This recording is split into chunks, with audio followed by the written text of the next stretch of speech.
Alors bonjour, nous sommes dans le cours 8 de factorisation où nous allons voir les derniers types de cas de factorisation là, qui sont le trinôme T1 puis le trinôme carré parfait. C'est deux cas particuliers du trinôme général et ils servent à quoi ces cas de factorisation-là? À factoriser plus vite certains trinômes.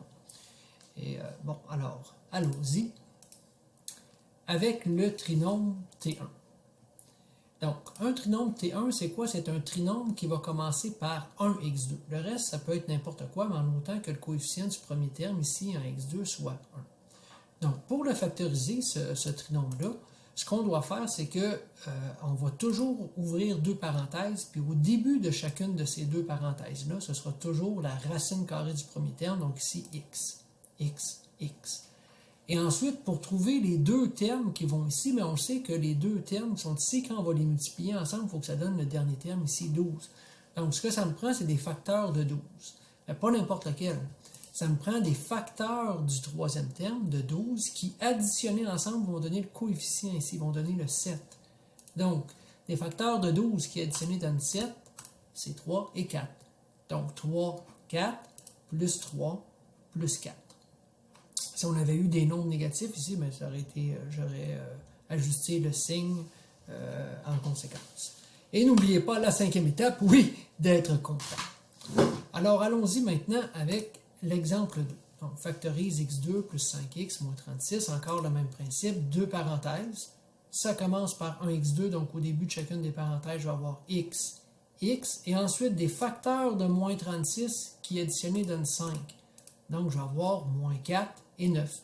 Moins 4 fois 9, ça fait moins 36. Moins 4 plus 9, ça fait 5. Attention, si j'avais pris plus 4 puis moins 9, quand j'ai multiplié ensemble, ça ne change rien, ça me fait moins 36. Quand je les additionne ensemble, ça me donne moins 5 plutôt que plus 5. Donc, il faut faire attention là. Ça me prend le signe attribué au bon facteur ici. Donc, moins 4 plus 9, moins 4 plus 9. L'exemple suivant. Donc, encore le même principe. Là, au lieu d'être des x, la variable, il s'agit de a, mais le raisonnement est le même. On va avoir deux parenthèses qui vont commencer ici par la racine carrée du premier terme, donc a, a. Et ensuite, des facteurs de moins 9 qui additionnés vont donner moins 8.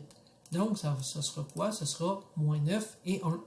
Moins 9 fois 1, ça fait moins 9. Puis moins 9 plus 1, ça me fait moins 8.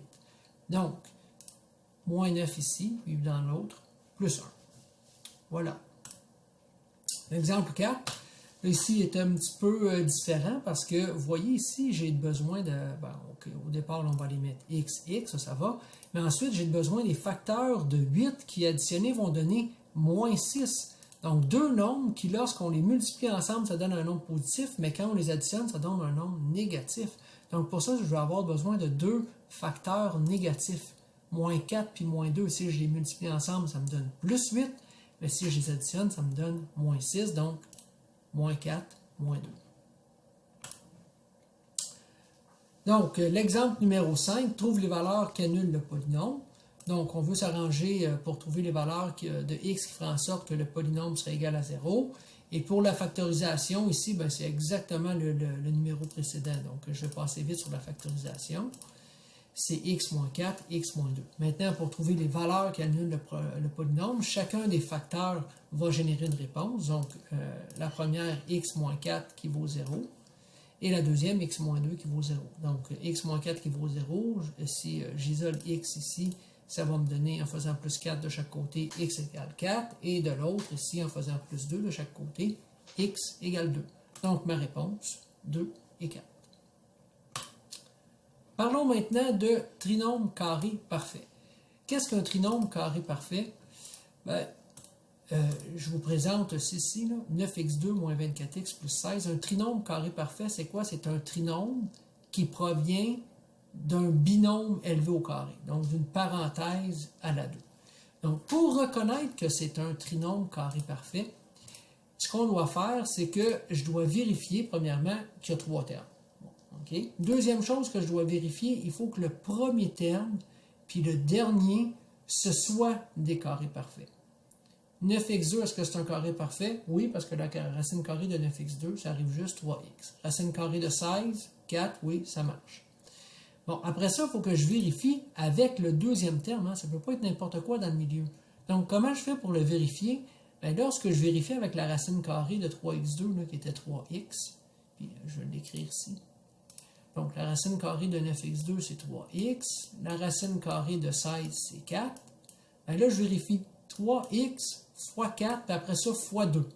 3x fois 4, ça fait 12x, fois 2, 24x. Est-ce que c'est 24x que j'ai ici? Oui. Donc, c'est un trinôme carré parfait. Sinon, ça n'en est pas un.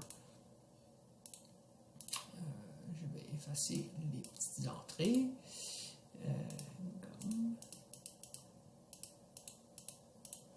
Voilà. Donc, maintenant, si je veux factoriser, ce que je vais faire, c'est que, évidemment, une factorisation, là, quand c'est un trinôme carré parfait, la factorisation, le résultat de ça, ce sera une parenthèse à la 2. Donc, j'écris tout de suite une parenthèse à la 2, puis je vais le factoriser, si on veut, en même temps que je vérifie que c'en est un. Donc, si c'est un trinôme carré parfait, ça va me donner une parenthèse à la 2. Et là, ce que je vais avoir, c'est que dans ma parenthèse, le premier terme, ça va être la racine carrée du premier. Ensuite, le signe entre les deux, j'ai marqué plus ou moins, c'est dépendamment du deuxième terme. Si le deuxième terme c'est un moins, je mets un moins. Si le deuxième terme c'est un plus, je mets un plus. Le troisième terme, il faut que ça soit un plus, sinon ce n'est pas un trinôme carré parfait. Donc, racine carrée du premier terme, 3x. Ensuite, le signe du deuxième, moins. Ensuite, racine carrée du troisième, qui est 4. Et après ça, je vérifie pour le deuxième terme. Hein, je vais faire 3x fois moins 4 fois 2.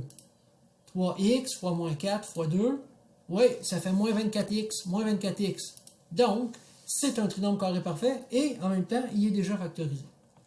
Voilà. Ah oui, n'oubliez pas d'être content. Oui, monsieur. Donc, l'exemple numéro 2. Donc, encore une fois, je le factorise en même temps de vérifier. Donc, si c'en est un, ce sera une parenthèse à la 2. Racine carrée du premier, 9x. Le signe du deuxième, plus. Racine carrée de 1, 1. Vérifions pour le deuxième terme. 9x fois 1, 9x fois 2, 18x. Oui, 18x est bien le deuxième terme. Donc, ça fonctionne. L'exemple numéro 3. Toujours le même principe. Donc, une parenthèse à la 2. Racine carrée du premier, 4y. Le signe du deuxième, moins. Racine carrée du troisième, 1. Vérifions. 4y fois moins 1, moins 4y fois 2, moins 8y. Oui! Donc, c'en est un et il est factorisé. Maintenant, certains problèmes écrits dans lesquels on va utiliser justement la factorisation. Donc là, des exemples concrets de à quoi peut servir cette factorisation-là que je vous ai montré depuis le début. Donc, un exemple de problème écrit, un classique. Hein? Donc, on a un rectangle dont la base mesure 3 mètres de moins que le double de la hauteur et l'aire est de 90. Donc, on va se faire une légende. Un rectangle, puis on a que la base mesure 3 mètres de moins que le double de la hauteur. Donc, la hauteur sera x et la base 3 de moins que le double, donc 2x moins 3. Ensuite, on va aller établir une équation. On sait que l'aire, base fois hauteur, c'est égal à l'aire du rectangle, puis l'aire du rectangle est 90. Donc, je vais pouvoir déduire que x fois 2x moins 3, c'est égal à 90. Maintenant, on va aller résoudre, c'est-à-dire trouver la valeur de x. Donc, x fois 2x, ça fait 2x2, x fois moins 3, ça fait moins 3x, c'est égal à 90. Précédemment, avant que vous connaissiez la factorisation, pour trouver la valeur de x, on isolait x, pour essayer de trouver x au combien. Mais ici, vous avez des x à la 2 puis des x. C'est impossible de trouver la valeur de x en essayant d'isoler x. La stratégie que vous devez faire, c'est toujours le même principe. Il va falloir que dans un premier temps, vous vous arrangez pour qu'un des côtés de l'égalité soit 0. Puis pourquoi qu'on fait ça? Parce que lorsqu'on a un polynôme qui est égal à 0, pour trouver la valeur de x qui va rendre ça vrai, c'est le même principe que trouver les valeurs qui annulent le polynôme. Et ça, on en a fait beaucoup. Quelles sont les valeurs de x qui rendent ce polynôme-là égal à 0? Puis là, ben, vu que c'est égal à 0, ben, les valeurs de x qu'on va trouver ici, c'est celles qu'on a de besoin pour notre problème. C'est ça la stratégie. Donc, on va aller ici factoriser. Hein, et là, ici, on n'a pas le choix pour la factorisation. On va devoir faire la technique produit somme. Donc, le produit qui est le premier fois le troisième, moins 192.